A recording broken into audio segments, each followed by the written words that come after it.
Karnataka prime ಟೈಮ್ಗೆ ಮತ್ತೊಮ್ಮೆ ಸ್ವಾಗತ. ರಾಜ್ಯದಲ್ಲಿ ಆರ್ಎಸ್ಎಸ್ ಸಮರ ತಾರಕಕ್ಕೇರಿದೆ. ಸಂಘದ ವಿರುದ್ಧ ಸಮರ ಸಾರಿರೋ ಪ್ರಿಯಾಂಕರ್ಗೆ ಕ್ಷೇತ್ರ ಚಿತ್ತಾಪುರದಲ್ಲೇ ಪಥಸಂಚಲನ ಮಾಡಲು ಆರ್ಎಸ್ಎಸ್ ನಿರ್ಧರಿಸಿದೆ. ಇದೀಗ ಭೀಮ್ ಆರ್ಮಿ ಕೂಡ ತೋಳೇರಿಸಿಕೊಂಡು ನಿಂತಿದೆ. ಈ ಕುರಿತು ಒಂದು ವರದಿ ಇಲ್ಲಿದೆ ನೋಡಿ.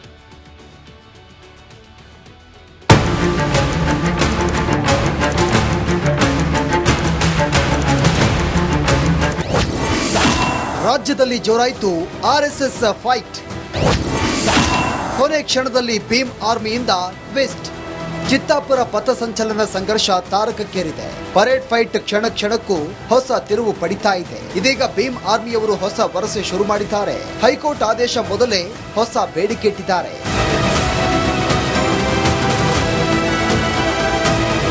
ನವೆಂಬರ್ 2ರಂದು ಪಥಸಂಚಲನಕ್ಕೆ ಅನುಮತಿ ನೀಡುವಂತೆ ಕೋರಿ ಆರ್ಎಸ್ಎಸ್ ಅರ್ಜಿ ಹಾಕಿದೆ. ನವೆಂಬರ್ 24ರಂದು ಹೈಕೋರ್ಟ್ನಲ್ಲಿ ವಿಚಾರಣೆಯೂ ಕೂಡ ನಡೆಯಲಿದೆ. ಕೋರ್ಟ್ ಆದೇಶಕ್ಕೂ ಮೊದಲೇ ಭೀಮ್ ಆರ್ಮಿಯಿಂದ ಹೊಸ ಬೇಡಿಕೆ ಇಟ್ಟಿದೆ. ಆರ್ಎಸ್ಎಸ್ ಪಥಸಂಚಲನವನ್ನ ನಿಲ್ಲಿಸಬೇಕು, ಇಲ್ಲವಾದರೆ ನಾವು ಪಥಸಂಚಲನ ಮಾಡ್ತೇವೆ. ಲಾಠಿ ಖಡ್ಗ ಹಿಡಿಯುವ ಉದ್ದೇಶ ಧರ್ಮ ರಕ್ಷಣೆ ಅಂತ ಹೇಳ್ತಾರೆ, ಆದ್ರೆ ಇದು ಉಗ್ರವಾದಕ್ಕೆ ಪ್ರೇರಣೆಯನ್ನ ನೀಡುತ್ತದೆ. ಆದ್ದರಿಂದ ಆರ್ಎಸ್ಎಸ್ ಬ್ಯಾನ್ ಮಾಡಿ ಅಂತ ಭೀಮ್ ಆರ್ಮಿ ಪೋಸ್ಟ್ ಹಾಕಿದೆ.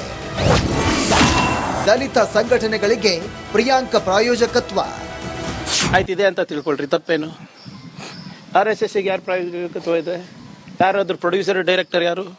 ಈಗ ಈ ಅನ್ರಿಜಿಸ್ಟರ್ಡ್ ಆರ್ಗನೈಸೇಷನಿಗೆ ಎಲ್ಲಿಂದ ಬರ್ತಾ ಇದೆ ಸರ್ ದುಡ್ಡು? ಬಟ್ಟೆ ಹೊಲ್ಸ್ಕೊಳ್ಳಿಕ್ಕೆ, ಮಾರ್ಚ್ ಮಾಡ್ಲಿಕ್ಕೆ, ಆ ಡ್ರಮ್ ತಗೊಳಕ್ಕೆ, ಆ ಟ್ರಂಪೆಟ್ ತಗೊಳ್ಳಿಕ್ಕೆ, ಆ ಬಿಲ್ಡಿಂಗ್ ಕಟ್ಟಲಿಕ್ಕೆ. ಆರ್ಎಸ್ಎಸ್ಗೆ ಹಣ ಎಲ್ಲಿಂದ ಬರುತ್ತಿದೆ? ಏನಾದರೂ ರಿಜಿಸ್ಟರ್ ಆಗಿಬಿಟ್ರೆ ನೀವು ಟ್ಯಾಕ್ಸ್ ಕಟ್ಟಬೇಕು, ನೀವು ಕಂಪ್ಲೈನ್ಸಸ್ ಮಾಡಬೇಕು, ನೀವು ರಿಜಿಸ್ಟ್ರಾರ್ ಆಫ್ ಕಂಪನೀಸ್ ಇರ್ಬೋದು, ಸೊಸೈಟಿ ರಿಜಿಸ್ಟ್ರೇಷನ್ ಆಕ್ಟ್ ಟೆಂಡರ್ ಇರ್ಬೋದು, NGO ಆಕ್ಟ್ ಟೆಂಡರ್ ಇರ್ಬೋದು, ನಿಮ್ಮ ಫಾರಿನ್ ದೇಣಿಗೆಗಳು, ನಿಮ್ಮ ಇಲ್ಲಿ ಖಾಸಗಿ ದೇಣಿಗೆಗಳು, ಡೊಮೆಸ್ಟಿಕ್ ಫಂಡಿಂಗ್ ಇರ್ಬೋದು, ಎಲ್ಲಾನು ನೀವು ಕೊಡಬೇಕಾಗುತ್ತಲ್ಲ. ಅದಕ್ಕೆ ಅವ್ರು ರಿಜಿಸ್ಟರೇ ಆಗ್ತಾ ಇಲ್ಲ.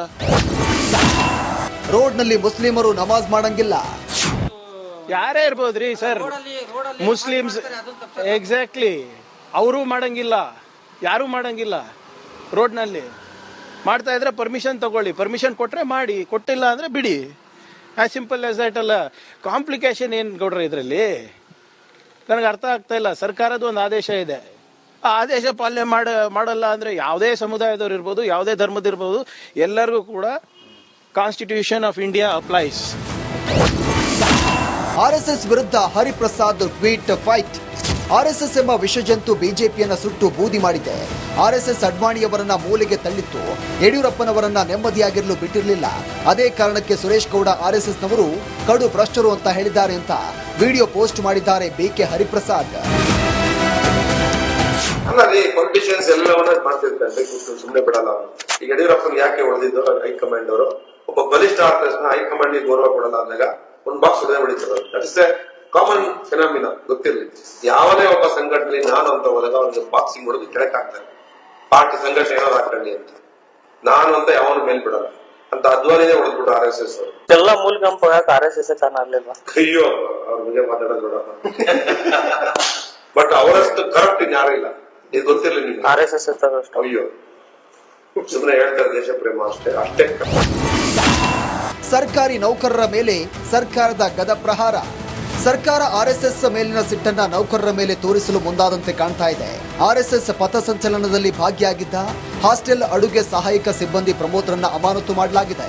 ಇನ್ನು ಆರ್ಎಸ್ಎಸ್ ಪಥಸಂಚಲನದಲ್ಲಿ ಭಾಗಿಯಾಗಿದ್ದ ಮುಖ್ಯ ಶಿಕ್ಷಕರಾದ ರಮೇಶ್ ರಾಜೋಳೆ, ಸೋಮನಾಥ ಬೇಲೂರೆ, ನೀಲಾಂಬಿಕಾ ಕಾಲೇಜು ಪ್ರಿನ್ಸಿಪಲ್ ಅಶೋಕ್ ರೆಡ್ಡಿಗೂ ಆತಂಕ ಎದುರಾಗಿದೆ.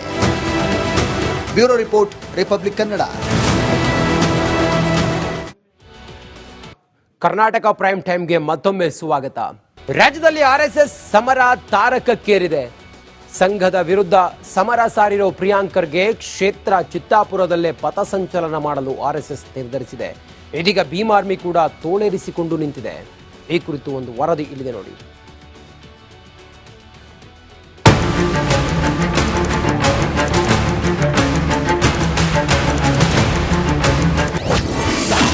ರಾಜ್ಯದಲ್ಲಿ ಜೋರಾಯಿತು ಆರ್ಎಸ್ಎಸ್ ಫೈಟ್. ಕೊನೆ ಕ್ಷಣದಲ್ಲಿ ಭೀಮ್ ಆರ್ಮಿಯಿಂದ ಟ್ವಿಸ್ಟ್. ಚಿತ್ತಾಪುರ ಪಥಸಂಚಲನ ಸಂಘರ್ಷ ತಾರಕಕ್ಕೇರಿದೆ. ಪರೇಡ್ ಫೈಟ್ ಕ್ಷಣ ಕ್ಷಣಕ್ಕೂ ಹೊಸ ತಿರುವು ಪಡಿತಾ ಇದೆ. ಇದೀಗ ಭೀಮ್ ಆರ್ಮಿಯವರು ಹೊಸ ವರಸೆ ಶುರು ಮಾಡಿದ್ದಾರೆ. ಹೈಕೋರ್ಟ್ ಆದೇಶ ಮೊದಲೇ ಹೊಸ ಬೇಡಿಕೆ ಇಟ್ಟಿದ್ದಾರೆ.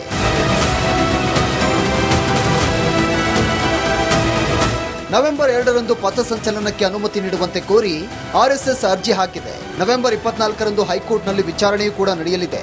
ಕೋರ್ಟ್ ಆದೇಶಕ್ಕೂ ಮೊದಲೇ ಭೀಮ್ ಆರ್ಮಿಯಿಂದ ಹೊಸ ಬೇಡಿಕೆ ಇಟ್ಟಿದೆ. ಆರ್ಎಸ್ಎಸ್ ಪಥಸಂಚಲನವನ್ನ ನಿಲ್ಲಿಸಬೇಕು, ಇಲ್ಲವಾದರೆ ನಾವು ಪಥಸಂಚಲನ ಮಾಡ್ತೇವೆ. ಲಾಠಿ ಖಡ್ಗ ಹಿಡಿಯುವ ಉದ್ದೇಶ ಧರ್ಮ ರಕ್ಷಣೆ ಅಂತ ಹೇಳ್ತಾರೆ, ಆದ್ರೆ ಇದು ಉಗ್ರವಾದಕ್ಕೆ ಪ್ರೇರಣೆಯನ್ನ ನೀಡುತ್ತದೆ. ಆದ್ದರಿಂದ ಆರ್ಎಸ್ಎಸ್ ಬ್ಯಾನ್ ಮಾಡಿ ಅಂತ ಭೀಮ್ ಆರ್ಮಿ ಪೋಸ್ಟ್ ಹಾಕಿದೆ. ದಲಿತ ಸಂಘಟನೆಗಳಿಗೆ ಪ್ರಿಯಾಂಕ ಪ್ರಾಯೋಜಕತ್ವ. ಆಯ್ತಿದೆ ಅಂತ ತಿಳ್ಕೊಳ್ರಿ, ತಪ್ಪೇನು? RSS ಗೆ ಯಾರು ಪ್ರಾಯೋಜಕತ್ವ ಇದೆ? ಯಾರಾದ್ರೂ ಪ್ರೊಡ್ಯೂಸರ್ ಡೈರೆಕ್ಟರ್ ಯಾರು? ಈಗ ಈ ಅನ್ರಿಜಿಸ್ಟರ್ಡ್ ಆರ್ಗನೈಸೇಷನಿಗೆ ಎಲ್ಲಿಂದ ಬರ್ತಾ ಇದೆ ಸರ್ ದುಡ್ಡು? ಬಟ್ಟೆ ಹೊಲ್ಸ್ಕೊಳ್ಳಿಕ್ಕೆ, ಮಾರ್ಚ್ ಮಾಡ್ಲಿಕ್ಕೆ, ಆ ಡ್ರಮ್ ತಗೊಳಕ್ಕೆ, ಆ ಟ್ರಂಪೆಟ್ ತಗೊಳ್ಳಿಕ್ಕೆ, ಆ ಬಿಲ್ಡಿಂಗ್ ಕಟ್ಟಲಿಕ್ಕೆ. ಆರ್ಎಸ್ಎಸ್ಗೆ ಹಣ ಎಲ್ಲಿಂದ ಬರುತ್ತಿದೆ? ಏನಾದರೂ ರಿಜಿಸ್ಟರ್ ಆಗಿಬಿಟ್ರೆ ನೀವು ಟ್ಯಾಕ್ಸ್ ಕಟ್ಟಬೇಕು, ನೀವು ಕಂಪ್ಲೈನ್ಸಸ್ ಮಾಡಬೇಕು, ನೀವು ರಿಜಿಸ್ಟ್ರಾರ್ ಆಫ್ ಕಂಪನೀಸ್ ಇರ್ಬೋದು, ಸೊಸೈಟಿ ರಿಜಿಸ್ಟ್ರೇಷನ್ ಆಕ್ಟ್ ಟೆಂಡರ್ ಇರ್ಬೋದು, NGO ಆಕ್ಟ್ ಟೆಂಡರ್ ಇರ್ಬೋದು, ನಿಮ್ಮ ಫಾರಿನ್ ದೇಣಿಗೆಗಳು, ನಿಮ್ಮ ಇಲ್ಲಿ ಖಾಸಗಿ ದೇಣಿಗೆಗಳು, ಡೊಮೆಸ್ಟಿಕ್ ಫಂಡಿಂಗ್ ಇರ್ಬೋದು, ಎಲ್ಲಾನು ನೀವು ಕೊಡಬೇಕಾಗುತ್ತಲ್ಲ. ಅದಕ್ಕೆ ಅವ್ರು ರಿಜಿಸ್ಟರೇ ಆಗ್ತಾ ಇಲ್ಲ. ರೋಡ್ನಲ್ಲಿ ಮುಸ್ಲಿಮರು ನಮಾಜ್ ಮಾಡಂಗಿಲ್ಲ. ಯಾರೇ ಇರ್ಬೋದ್ರಿ ಸರ್, ಮುಸ್ಲಿಮ್ಸ್ ಎಕ್ಸಾಕ್ಟ್ಲಿ ಅವರು ಮಾಡಂಗಿಲ್ಲ, ಯಾರು ಮಾಡಂಗಿಲ್ಲ. ರೋಡ್ನಲ್ಲಿ ಮಾಡ್ತಾ ಇದ್ರೆ ಪರ್ಮಿಷನ್ ತಗೊಳ್ಳಿ, ಪರ್ಮಿಷನ್ ಕೊಟ್ರೆ ಮಾಡಿ, ಕೊಟ್ಟಿಲ್ಲ ಅಂದ್ರೆ ಬಿಡಿ. ಆಸ್ ಸಿಂಪಲ್ ಆಸ್ ದಟ್ ಅಲ್ಲ. ಕಾಂಪ್ಲಿಕೇಶನ್ ಏನ್ ಗೌಡ್ರ ಇದರಲ್ಲಿ? ನನಗೆ ಅರ್ಥ ಆಗ್ತಾ ಇಲ್ಲ. ಸರ್ಕಾರದ ಒಂದು ಆದೇಶ ಇದೆ, ಆ ಆದೇಶ ಪಾಲನೆ ಮಾಡಲ್ಲ ಅಂದ್ರೆ ಯಾವುದೇ ಸಮುದಾಯದವ್ರು ಇರ್ಬೋದು, ಯಾವುದೇ ಧರ್ಮದಿರ್ಬೋದು, ಎಲ್ಲರಿಗೂ ಕೂಡ constitution of India applies. RSS ವಿರುದ್ಧ ಹರಿಪ್ರಸಾದ್ ಟ್ವೀಟ್ ಫೈಟ್. ಆರ್ಎಸ್ಎಸ್ ಎಂಬ ವಿಷಜಂತು ಬಿಜೆಪಿಯನ್ನ ಸುಟ್ಟು ಬೂದಿ ಮಾಡಿದೆ.